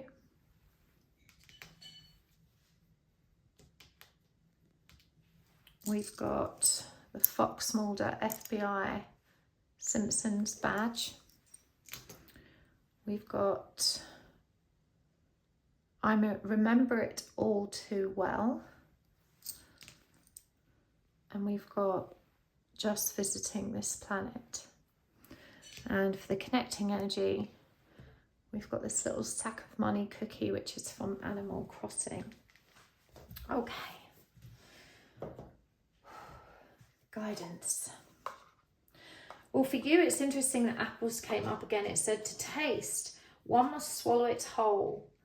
And beneath the satin flame, let me just get this out for you. Beneath the satin flame hides drowning waters.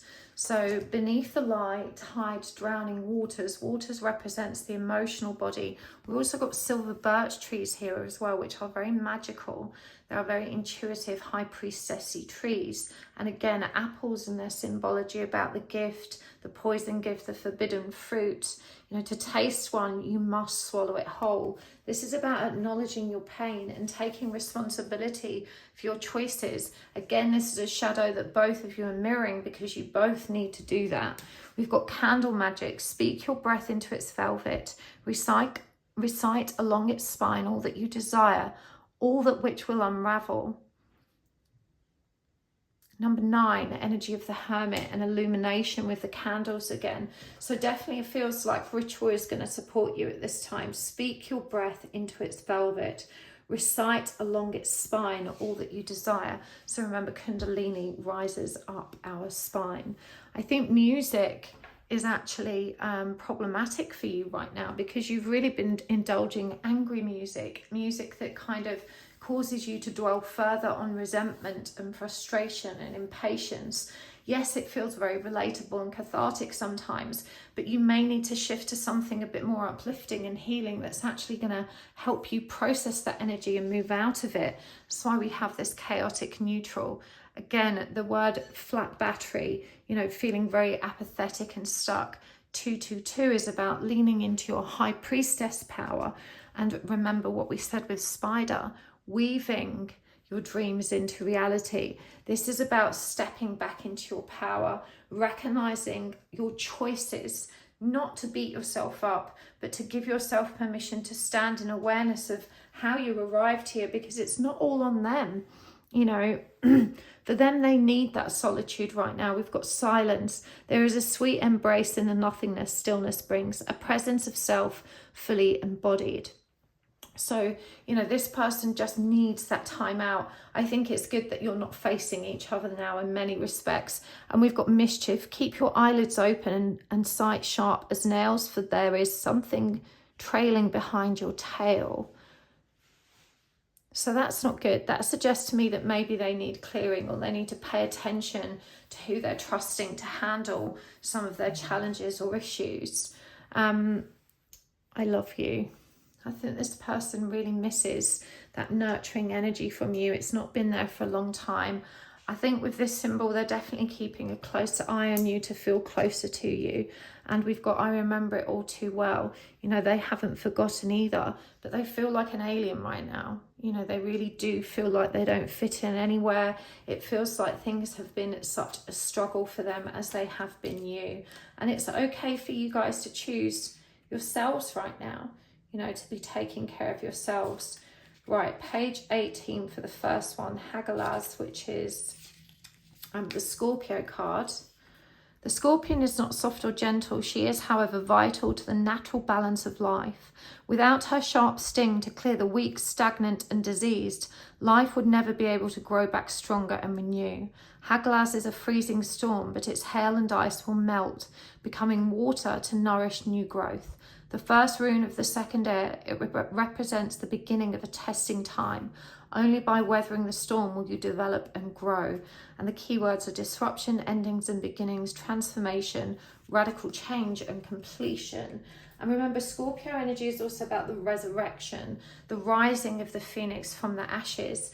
For Jura, let's have a look. What number is this?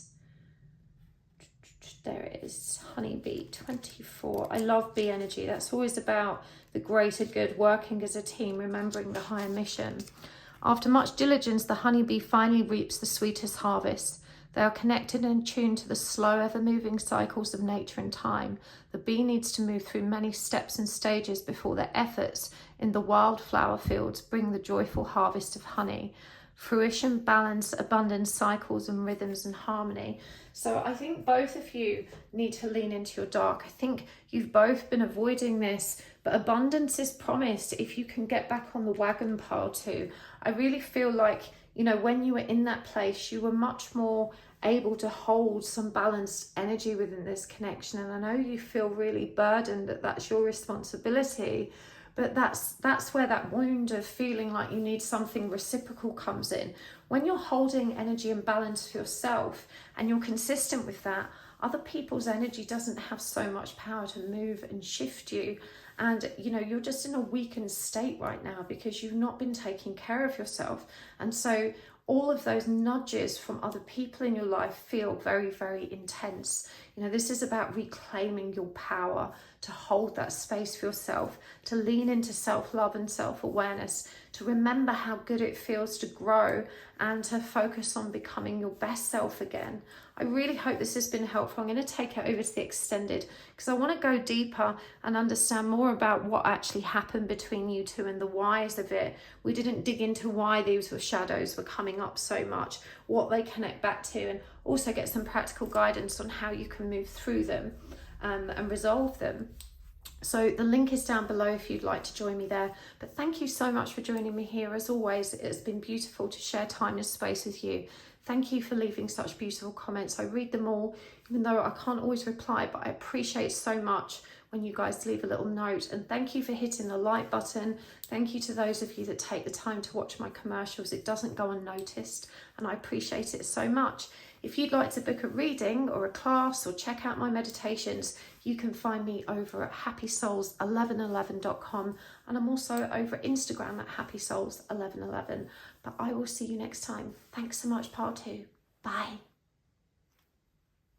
Hello, part 3. Welcome to your Halloween reading. You have chosen the Black Cat, the Heart, and the Tarot of Familiars. And we are asking today, you and them, what is really going on here? What shadow aspects are you both mirroring in one another?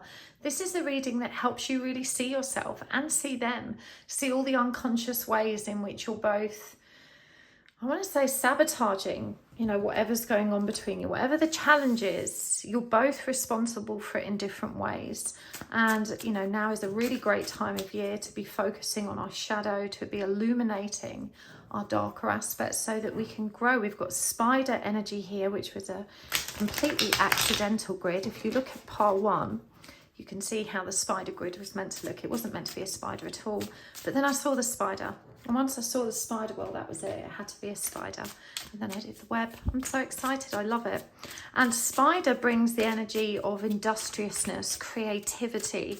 It's about dreaming and weaving those dreams into being. And it's an independent energy. You know, it knows how to work things out, to get stuff done. Very self-healing, self-sufficient energy. I love it. Okay, we're going to use 3 decks for this reading. And for your deck, we'll use the Tarot of Familiars that we chose. For your person's energy, we're going to use the High Tarot. Hold them in mind.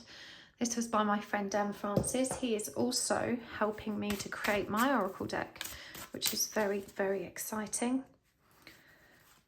Okay, so whilst I'm shuffling these, you can also ask the universe for a sign. A sign can be anything at all.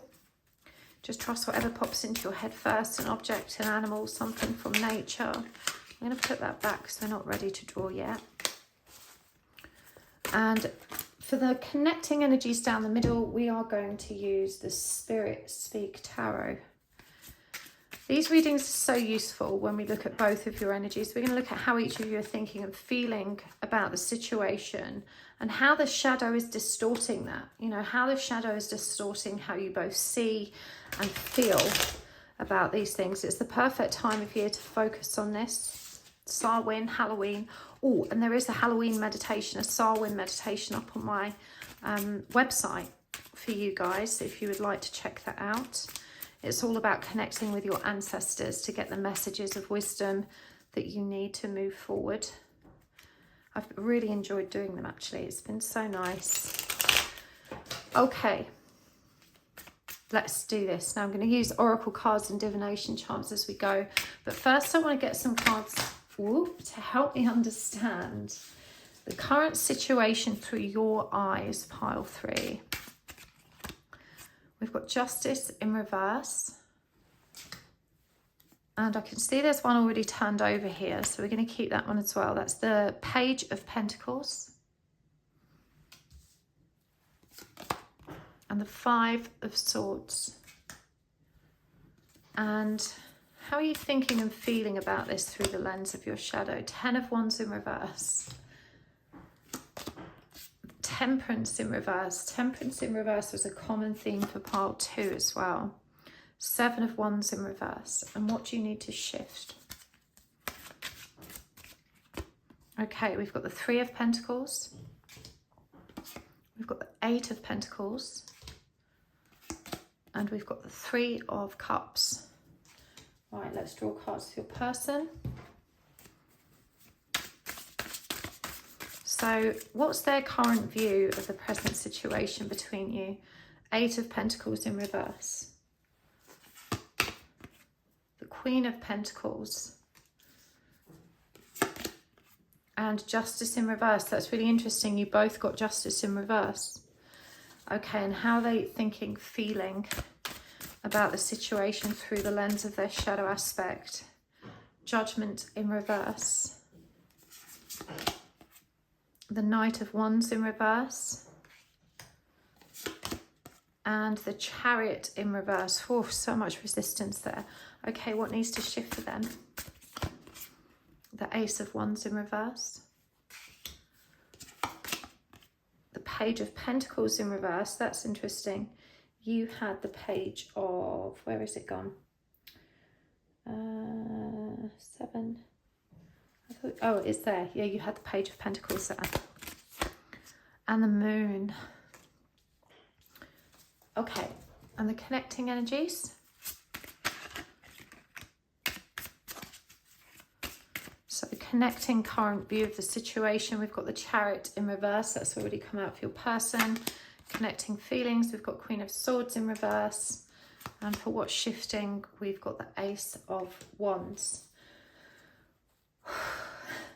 I feel exhausted just looking at these energies, part 3. You two, honestly, the common theme here actually very similar to part 2. I feel the circumstances are different, but the energies are actually quite similar in that we've got justice on both sides, which creates an imbalance. Both of you approaching this from an imbalanced perspective, and I want to say you're both very committed to that state of unalignment. In your case, it's about leaning into the connection. You know, you're stubbornly refusing to let go. You're constantly obsessed with thoughts of your person. They pop into your zone of awareness non-stop, and they are just as committed to ignoring it. And so you're very committed to this chasing, leaning in energy, this longing for them energy, and you're resisting the change to bring that into balance, and they are very committed to running, you know, to leaning away from it, to avoiding it, and they are refusing and resisting that change. We can see the Chariot being front and center here, that both of you are definitely aware of the complexities of this connection. I think you both recognize that there is something peculiar going on here, that there is a very intense chemistry and energy that exists between you, but your person's very committed to the idea it can't work. And we've got the Five of Swords here, which is an intense energy of conflict, and that's really interesting because I don't think they're necessarily mirroring that part. We definitely have the polar opposite image of this here, because you're really looking at the details of this, you're really ruminating about it, and you've kind of developed this idea that they're annoyed with you, that you guys have had some kind of falling out, or that there's ill-dignified energies between you. I really think your person is completely oblivious to that. And, you know, you've told yourself this story of why they ghosted you, why they ran away so many times that it's become distorted. And they just simply felt it couldn't work at the time. They didn't allow themselves to really think of it beyond that. You know, this is someone who's very disconnected from their emotional self and who wasn't necessarily making that decision from their heart. They were thinking about it in practical terms. They were thinking about it in, you know, logical, critical thinking terms. And I do think with the Queen of Pentacles that they are picking the fruit elsewhere. There's definitely another relationship they fell into, and that's been one of the reasons for their resistance. You know, they're busy and distracted doing what they're doing. I do want to say that both of you are resolving karma independent of one another, not necessarily in relationships, but that rebalancing is happening for you both at a very deep level, and you need this period of solitude. When the Chariot shows up in reverse, it shows you how you're both out of sync with the divine flow. So neither party is kind of surrendering to their own dysfunction here. Neither party is seeing their own imbalance. In terms of how we're feeling, I think this is where you're hiding from yourself too, because in reality, you know, you'll tell yourself that you can't be bothered with this anymore, that this person's too exhausting, too ignorant, too uncooperative, and that you don't even want to be around it anyway. But we can see with Temperance in reverse and the Seven of Wands in reverse that boundary of resistance isn't necessarily healthy or accurate or true. The real boundary exists within you. It exists in the way that you're actually avoiding that resistance and that longing and pretending that it isn't there. You know, you would say to yourself, oh, I don't want them anymore. I don't feel like I have to have them anymore. But in reality, you're entirely focused on them. You obsess about them a lot. You haven't really put to bed the lessons that have been presented through the energy of this connection and relationship.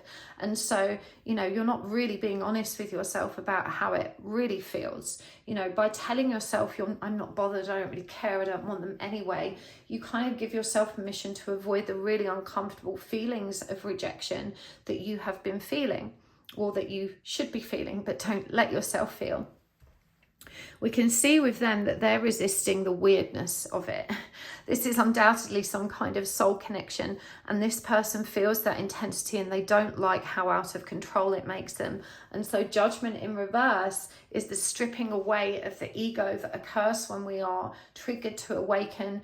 And some people are not ready to see what's beneath the ego. They're not ready to peel back the veil and really see themselves. And so there's a tremendous resistance to that as well. We've also got the Knight of Wands in reverse, and here it's called the shell. And I'm just thinking about how we put the shell to our ear to listen, to be closer to something, to reconnect with a lost energy. Again, you can see their resistance to doing that. We've got the Chariot in reverse as well, which showed up here, and then it's kind of here it's described as the knight, but all I'm seeing is armor, concealment, a mask, hiding from things. And the Queen of Swords in reverse, you know, that refusal to communicate. I feel like you may have reached out in the past and they've completely blanked it. And so you've kind of given up reaching out. You resist it every time. The fact that you have that impulse or that urge does reveal that that longing still resides within you, even though that you are avoiding it. We can see here as well with the Three of Pentacles in terms of what needs to shift. It is actually about cooperation and connection. You've got the Three of Cups here as well, and the Eight of Pentacles, which is about the work that you need to do. And so you've convinced yourself that communicating or speaking your truth is a chasing action. And so you have stopped sharing energy with this connection in a deliberate attempt to not lean into any behaviors or practices that to you come under that umbrella of chasing. And so, you know, because you're avoiding those impulses, you're also avoiding the ones that aren't chasing but divinely guided. I do think when the Three of Pentacles comes up, it reminds you that the energy between you is collaborative. It allows each of you to grow. It kind of allows you to see yourself as you really are, and the wounds that are revealed through this process are what allow you to step into the transformative energy of the Ace of Wands. But, you know, I really feel that your person, look, we've got Ace of Wands in reverse, and bottle, this idea of bottling it up, is so resistant to that, that you've kind of given up trying to make them see, again, because you perceive that as a chasing energy. I think what you need to bear in mind is that chasing isn't a doing word, it's an energy. And by ignoring it, it doesn't go away. You have to bring it back into balance. More so when it's imbalanced, their bottle is smashed. When your energy is balanced, you don't need to tell them anything. It's about how your energy communicates from that balanced place. And so your fear of getting back into chasing has also caused you to disconnect from them energetically, because your energy just pushes and it pushes them away and they keep running. When you stand still, they may not stop physically running, but energetically speaking, they will be magnetized back. And that's when these energies can actually correct themselves. The Page of Pentacles is all about observing things really carefully. Remember, it came up to you. I do think sometimes we can look at things too much, you know, when you kind of need to see the bigger picture. But I feel that for them, some of that focused review is very necessary right now, because they don't trust this situation. They don't trust their instincts around it. It challenges long-held beliefs. I want to say that it's like this kind of cognitive dissonance.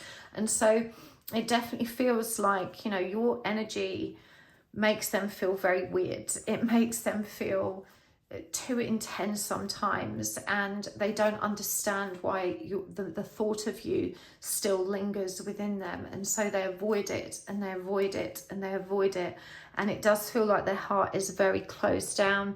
I'm noticing a total absence of cups energy on their side, and again this feeling of avoidance, both of you wanting to avoid it because neither one of you, oh, that fell out, what is that?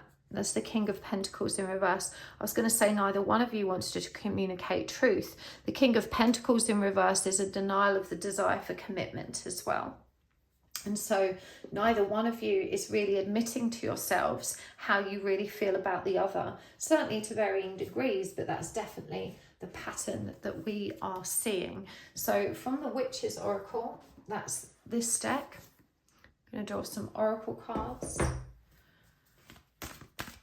And on your side, we have Aradia, Heritage. And we have Bat, Rebirth in Consciousness.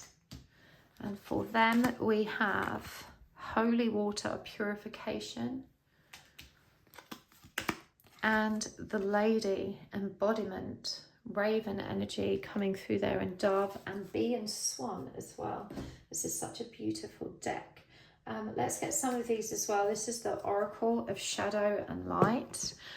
This was a gift from Jess Martin from my Amazon wishlist. Thank you so much, Jess. Let's give them a good shuffle. If you guys would ever like to donate a deck, you can always find the link to my wishlist down below. I always appreciate it so much. You guys are so sweet.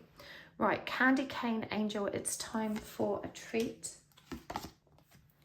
Mend a Broken Heart Fairy, Healing from Heartache. And Winged Seer, You See Clearly, Clairvoyance. And Fairy of the Green World, The Natural World Needs You. And finally, we'll get some more as we go. For now, the Witch's Familiar Runic Oracle.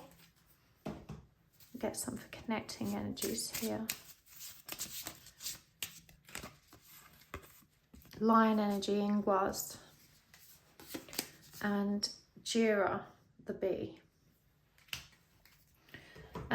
The black hat you chose, this says fortune meets opportunity. And I think you're being reminded that the universe will always pull you back together in the right direction when the timing is right. It feels like you may have noticed those kind of incidences recently where you've both been magnetized to the same place or location, or you found out they were in the same place and location around a similar time that you were, even if your paths didn't cross. This is symbolic of the universe always trying to, you know, create this convergence in your path again. It definitely feels like with a radio coming through for you here that you have I want to say an ancestral flow of psychic power and intuition. Raven shows up for you as well, which is very related to the underworld and the occult and the magical stuff. And I just feel like you have this natural connection to it through your family and ancestral lineage. The bat comes through to remind you why this is happening. And I feel that that's what you need to lean into more. You definitely are embodying your spiritual power and prowess through the delivery of service, is what I'm hearing, through the support of others, and through maybe your intellectual practice as well. But there's more of a need to kind of take flight, to listen carefully to the subtle messages that are being offered to you, to remember that the rebirth of your own consciousness and awakening is the most important, because I feel like often you're so focused on how they are or aren't growing, whether or not they will or won't come back. When you notice those obsessive thoughts arise, you need to redirect that intention and focus onto yourself, which is where your power is. You know, purification and holy water, I think, is a really beautiful reminder that the universe does the work. It's not your job to wake them up, but when you are stood in your power, you are assisting in that flow of energy. And the lady with the embodiment, which is number 9, and the returning to the power of self, I really feel like the universe is reminding you that, you know, your person will be nudged in that direction. Let me just see what Ingwaz is. I don't know the runes very well, so we can learn together. Number 44. Okay. Keywords are creation, wholeness, harmony, evolution, and energetic burst. Still but with slowly building intensity, the full-maned lion sits poised for action. He holds within himself the potential for an explosive release of energy. He is the leader and father of his pride. If called to it, he will make the ultimate sacrifice to ensure the survival of the next generation. Ingwaz is a rune of growth, the spark of life and the germinating seed. It has enormous creative potential and is the fertile male representation in balance with Berkano's female. So lion energy is also about strength of heart.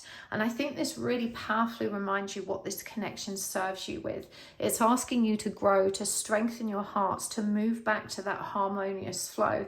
This is undoubtedly an ascension partner, a soulmate, perhaps a twin, someone who is awakening and growing alongside you and whose energy triggers yours and triggers that evolution and that organic growth that each of you need to lean into. And so there are varying degrees of resistance there. You're too focused on what they are or aren't doing and not focused enough on yourself. And you're not being honest with yourself about how much you allow yourself to indulge those kind of daydreamy habits of imagining, thinking, and leaning in to the obsessive thoughts of them. It's time for a treat and healing from heartache. I really feel like this is nudging you in the direction of seeking healing that is pampering as well. You know, this might mean going to a spa for a few days if you can afford it, or booking yourself in for a beautiful massage, you know, taking some time out by water or sea just to be, or even just indulging yourself with a really hot bath and a long period of time for yourself in which you can truly unwind and just involve yourself in something creative and simple like reading or making or whatever feels good to you. You need to indulge yourself and your needs, and more than anything I'm hearing you just need to be soothed and taken care of. And this is something you have to create space for yourself to do. You know, I don't see that they're rolling in anytime soon, but we can see here that they are naturally gifted. You see clearly clairvoyance. This person sees and acknowledges more of the energy that exists between you than they give rise to. We can see here with the collective symbology of the honeybee that this is a collaborative effort and that they are connected by that hive mind. The natural word needs you. This is 4/4. It's divine masculine energy. You know, I do think that they have a role and purpose, and the universe isn't going to make you wait that much longer before they wake up.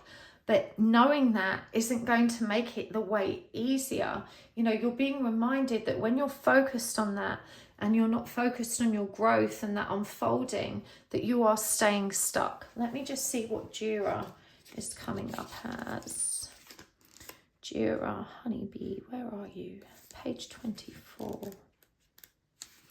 After much diligence, the honeybee finally reaps the sweetest harvest. They are connected and attuned to the slow, ever-moving cycles of nature and time. The bee needs to move through many steps and stages before their efforts in the wildflower fields bring the joyful harvest.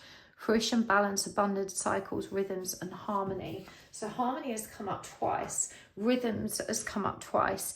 Each of you adds something to the whole in the way you flow together. I think in terms of shadows, you are literally mirroring the polar opposites right now. You're not seeing that you are the chaser. They're not seeing that they are the runner. And certainly the other aspect which they're expressing is in you too, and vice versa. You know, both of you are technically runners and chasers and have the potential and capacity for that. So now is a really good time to reflect on how much they irritate and annoy you. Those things that bother you about them are in you too. Okay, from the Halloween Oracle, that's this deck. We're going to get some oracle cards and some charms. The veil, the future. And vampire, emotional intelligence.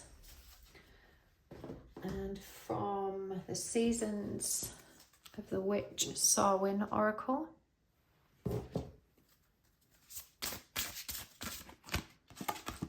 Divination and healer, and haunted, and voices. Right, and let's get some charms. So we're going to give them a really good mix. Okay, let me bring them over so you can.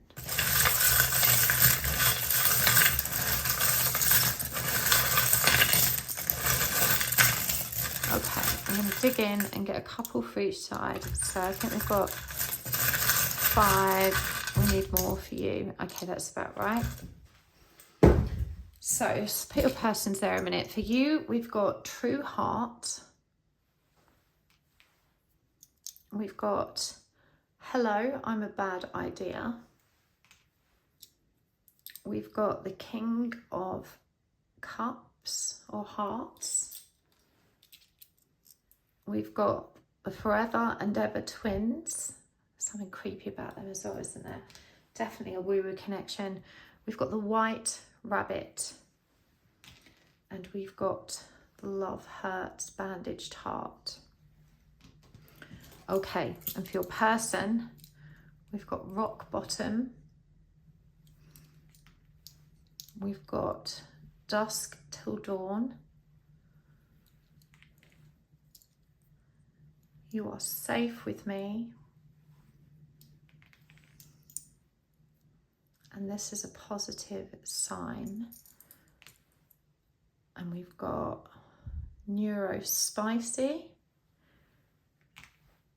And we've got the I Love You charm. Beautiful.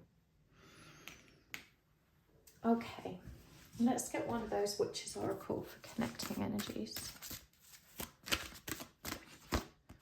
Chalice, fertility, salmon and seagull. Okay, pile 3, the veil or the future. What is it that you think you're going to get from knowing? You know, I really feel that you have been watching a lot of tarot readings. You draw cards for yourself a lot. You might use other divination tools. We've got divination indicated here. I feel like you are obsessed with this idea of knowing where you are going, and you're being reminded that the tarot and divination, it wasn't always about knowing the future. It was about knowing the next step. You know, intuition is illustrated in the tarot as the moon, because the moon is the feminine aspect. But I want you to think of the moon literally in terms of how when we are navigating by moonlight, we can't see the whole journey ahead. We can only see a few steps in front of us, and that's purposeful. You know, intuition doesn't give you a roadmap. It doesn't give you a massive plan. It says, take this next step, come this way is safe. And so this obsession with you looking deep into the future, what's going to happen with them and their person, are we going to be together, is it going to work out? That's you trying to self-soothe and relieve your fear and insecurity and anxiety in the moment. But it isn't helpful to you. You know, you are a powerful divinator, but you need to start divining for guidance in the moment, using that power and that psychic ability to tune into your true heart, and to find the answers that are going to help you in the here and now, to draw down the guidance that's going to help you actually heal. At the moment, you're very focused on healing others, providing others with guidance. This says, listen as the medicine bleeds through her teeth, a river of mercy blessed by mother, seen only by those who hold her mirror. So, you know, as healers and readers, you have an opportunity to flow with that energy that is coming through you for others, and to recognize that it's there for you too. This is all about the guidance, not leaning into the future. That's not the idea. I think with the King of Cups, you're being reminded of your power and emotional mastery. And this forever and ever, I think, really validates the cyclic nature of this connection. But everything is running right on time. You know, you need to curb your impatience and stop beating yourself up, assuming that you should be further ahead. We've got the Ace of Cups here, the chalice, the single cup representative of self-love. It's number 3. You've got the salmon, which is all about determination and persistence. And you've got the seagull, which is also about taking what's needed. We've got the flow of this river, the journey represented to the pure white mountain, symbolic of ascension. We've got the sun, symbolic of joy and inner child healing. And I'm trying to figure out what this is meant to be. They're pine cones, I believe. Pine cones represent the pineal gland, the spiritual growth. We've got the inner growth of the material world and the flow of the emotional body represented, and that symbol of hope and balance with the rainbow. This is what your connection embodies. This is the energy that's being offered to you. But you have to take those energies and work with them to harness them. You have to start using this power to heal and divine for the right purpose, for the purpose of your growth. I definitely feel that you are an incredibly powerful person, and you are aware of the true nature of this connection, but you're also very bogged down with what's happening in the world today. It feels like you go down deep rabbit holes of looking into, I want to say, what the upper echelons of society are really up to. And you'll forgive me for not delving into it, because this video is intended for YouTube. And unfortunately, there are restrictions around what we can discuss here. So when I say going down the rabbit hole of what's really happening in the world, I think you know exactly what I mean by that. But what you have to remember is the way Saturn and the energy of creation works. It can't work when your focus isn't on it. When you put your focus and energy on it, you are literally lending it power. When you turn that power back towards yourself and to creating and manifesting from that point of true-heartedness and love and peace and all the good things, that's when you have an opportunity to really win against exactly the kind of forces you fear so much. You have got yourself so tangled up in this energy of catastrophizing the future and therefore needing answers to satisfy you that it's not going to be as bad as you're fearing. You're not realizing that you are co-creating that fear by aligning yourself and leaning into all of those ideas. The vampire emotional intelligence is represented for your person as well, but we also have haunted here and voices. We have this energy of rock bottom. Neurospicy really tickled me when it came out, because you know, the chili is also about the flame, the heat, which is spiritual energy. And I really think that the weirdness of you being in them, in their thoughts, having those conversations with them, has actually made them question their own sanity and reality. And they are probably misdiagnosing that as some kind of neurodivergence. For some of you, there may be a genuine neurodivergence there. But, you know, I'm not a doctor, so I'm certainly not diagnosing that. But it feels like they have questioned their sanity and they're really feeling the stress of it. I do think that they are working through a relationship breakdown at this time, and it does feel like, you know, the universe is reminding you that it is safe for you to keep growing alongside this energy. But look at these haunted energies: the breaking of the floor beneath your naked feet, the creaking of the walls as the cold kisses flesh. You're never really alone when in the company of hauntings within bone. You know, this is really terrifying for them. And I know this energy. I felt like this when I first woke up and met a soulmate and counterpart. It made me feel like I was going insane. And we've got voices with a tug at the gut. Feel them romance your very breath. Listen to the gentle flickering within your eyes, for this is where they guide you. And I think that's really connecting back to that collaborative effort and what I was saying about how it moves energetically when you are flowing with what is meant for you. You know, you have so much power here, pile 3, to really support your person's growth and ascension by leaning into your own. And from there, just letting their presence within you be free, rather than trying to contain it and avoid it and punish yourself for feeling it. You know, because you keep thinking it's chasing energy. It's not. It's just energy. It's meant to be present within you. We've also got barmbrack, sweetness and synergy, and that's baking. It's bread, which is the, you know, the sustenance of life. And we've got zombie, control. So, you know, their resistance and control is their problem, but you're mirroring it right now. There's not much you can do to transform theirs, but you can definitely transform yours. And remember what it said here: fortune meets opportunity. We've got all the books represented there, the intuition of the cat. You know, you two have a definitive higher mission that's connected somehow to, oh, I've just noticed there's another charm here. Sorry, let me put my vape down. Take a hike, KNW. I don't know what that means, but take a hike. So I do feel that's about their current connection rather than the energetic one they're experiencing with you. I feel like as I said, they're being moved on now. The universe is kind of, look, I'm looking at this gravestone as well, bringing an end to things coming to completion with the fullness of the moon, things shifting. And this is going to give them, I want to say, even less control, because they're not in the same distraction that they have been, which means it's going to be much harder to lean away from your energy. So you are seeing progress here, but as always, your focus on it is what's keeping you stuck.